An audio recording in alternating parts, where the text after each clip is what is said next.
The crack wasn't the loudest thing in the room, it was the silence after it.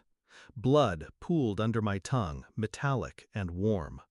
My father's knuckles still hovered in the air, his eyes unblinking, like he was proud of the symmetry he'd created, me on the floor, a tooth rolling across the tiles.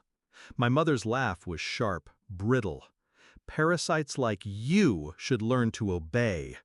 And then he added it, his line, the one that would be their undoing. Your sister earns happiness. You earn nothing.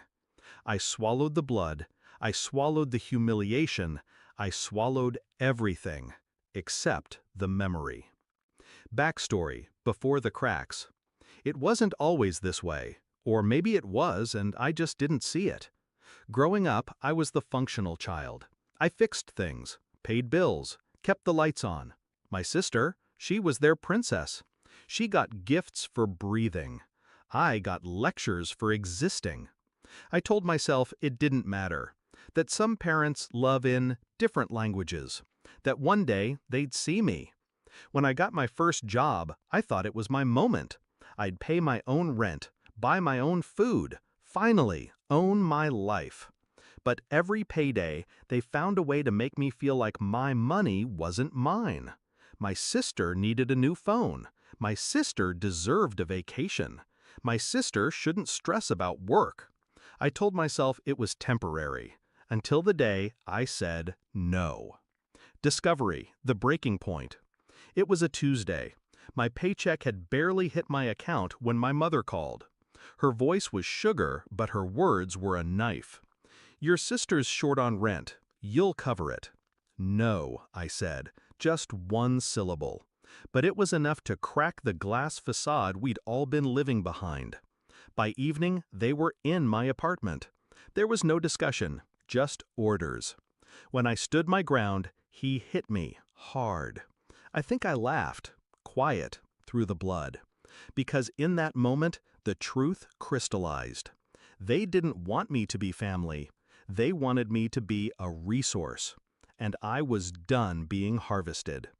Shift in mindset, the plan. I didn't scream, didn't threaten. I cleaned the blood off my face and told them they were right. I owe you everything. They left smiling, and that's how I knew I could win. Because the easiest person to destroy is the one who thinks they've already beaten you. I didn't quit my job. I worked more. I stayed quiet. Meanwhile, I opened a separate account in another bank, one they didn't know existed. I stopped paying for anything they could track. My bills, my rent, my purchases, everything went off the radar. I also started collecting, not money, evidence. Every text demanding money, every voicemail mocking me, every joke about me being worthless. I even recorded that day, the hit, the laughter, the line about me earning nothing. Execution, step by step. Step 1 was legal. I spoke to a lawyer about financial abuse and assault. Turns out blood and a missing tooth make a compelling case, especially with audio proof. Step 2 was strategic. My sister was their golden child because she brought them comfort. But comfort costs money, and she was terrible with it. So I reached out, sweetly, offering to help her budget. I learned everything, her debts, her unpaid bills, the loans she'd hidden from them. Step 3 was public. Anonymous tips to her landlord. A quiet word to her workplace HR about inappropriate use of company funds. A gentle nudge to debt collectors with her new address. Step 4 was timing. When her life began to crumble, they came to me, of course. Your sister needs you. I smiled. I don't have anything to give. Climax, the confrontation. The day it all broke was a Sunday dinner. They'd insisted I come over. My sister was there, pale, eyes ringed with sleepless nights. My mother was tense. My father's smile didn't reach his eyes. We need 10,000, he said, like asking for a glass of water. I set my phone on the table, pressed play. The room filled with the sound of that day. My mother's laugh, his insult, the smack of his hand against my face, my quiet, steady breathing after. When it ended, I leaned in. You said I earned nothing, but I earned this. I slid a folder across the table. Legal notices, debt summaries, copies of police reports already filed. Their faces drained of color as they realized this wasn't a threat.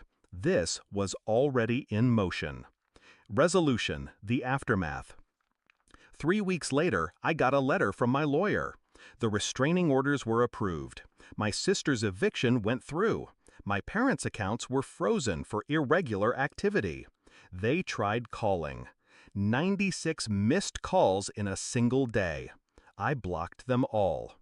The tooth never grew back. I could fix it, sure, but I like the gap. It's a reminder that sometimes the only way to stop being someone's resource is to cut them off completely.